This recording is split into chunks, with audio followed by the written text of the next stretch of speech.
Good day everyone, welcome to our video presentation. But before we proceed to our discussion, I would like first to introduce myself. I'm Jermel Sinas de la Cruz, Bachelor of Secondary Education, major in Mathematics, third year college student. Together with me is Elias Celis and Joan Esponilla. And we are your for today's discussant. Pertaining to the Chapter 9, Rizal's Grand Tour of Europe with Beulah, 1887.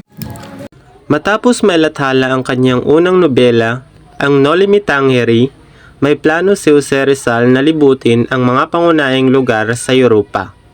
Ang kanyang kasama sa paglilibot na ito ay si Dr. Maximo Beulah, isang kaibigan na dati nang nagpahiram sa kanya ng pera para sa pagpapalimbag ng nobela. Dahil may sapat na pondo, naglakbay si Rizal bago magplanong bumalik sa kanyang bayan, ang Calamba. On May 11, 1887, Rizal and Beulah left Berlin by train to begin their tour. Their journey started at an ideal travel period, the spring season, when Europe was brimming with life and beauty. Ang mga bagay ni Rizal ay naglalaman ng lahat ng mga sulat na natanggap niya mula sa kanyang pamilya at mga kaibigan. Ang kanilang unang destinasyon ay Dresden, isa sa pinakamagagandang lungsod ng Germany. Doon, binisita nila ang Regional Floral Exposition kung saan si Rizal sa kanyang entry sa botany ay masigasig na pinag-aralan ang iba't ibang uri ng magagandang halaman. Sa panahon nila sa Dresden, binisita rin nila si Dr. Adolf B. Meyer na natuwa sa kanilang pagbisita. Labis na humanga si Rizal sa isang pagpipinta ng Prometheus Bound na nakita niya sa museo ng sining na nagpapaalala sa kanya ng katulad ng interpretasyon na nakita niya sa art gallery sa Paris. Prometheus Bound is the story of Prometheus tied up on a mountain as punishment for giving mankind fire and other gifts. It shows him to be kindly, but also intelligent and manipulative at times. Upon departing from Dresden, Rizal and Beulah encountered Dr. Hagor, who advised them to wire Professor Ferdinand Blumentritt ahead of their visit, considering the professor's sensitive nature. Heeding the advice, Rizal and Beulah cabled Blumentritt from their next stop, Tachin. Noong Mayo 13, 1887, dumating sina Rizal at Beulah sa Letmeritz, Bohemia, kung saan nagkaroon ng kanilang pinakahihintay na unang pagkikita kay Professor Blumentritt.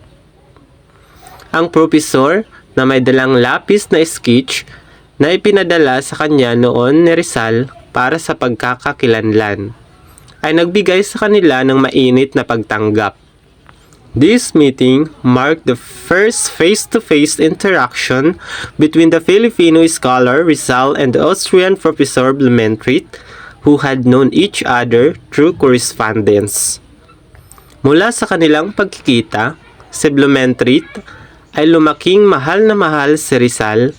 Sa kalaunan ay nabuo ang isang ama na pagmamahal sa kanya. Blumentritt helped Rizal and Beulah find accommodation at Hotel Krebs and introduced them to his family back at his home. The Filipino tourist spent a delightful time in Letmeritz from May 13 to May 16, 1887, enjoying the Blumentritt family's warm hospitality. Pinahalagahan na Rizal ang kanyang panahon sa Letmeritz, partikular ang pagpapahalaga sa mga pagkaing Austrian na niluto ng asawa ni Blumentritt na si Rosa. Naging masaya rin si Rizal kasama ang mga anak ng mag-asawa na sina Dolores, Conrad at Fritz. Ang propesor ay kumilos bilang isang gabay na ipinakita sa kanila sa paligid ng Letmeritz at kahit na Inanyayaan sila sa isang hardin ng serbesa kung saan inihain ang pinakamahusay na beer ng Bohemia. During the ground tour, Rizal and Beulah had a significant encounter at the Ver Garden in late Meritz. A lively discussion was underway at a nearby table.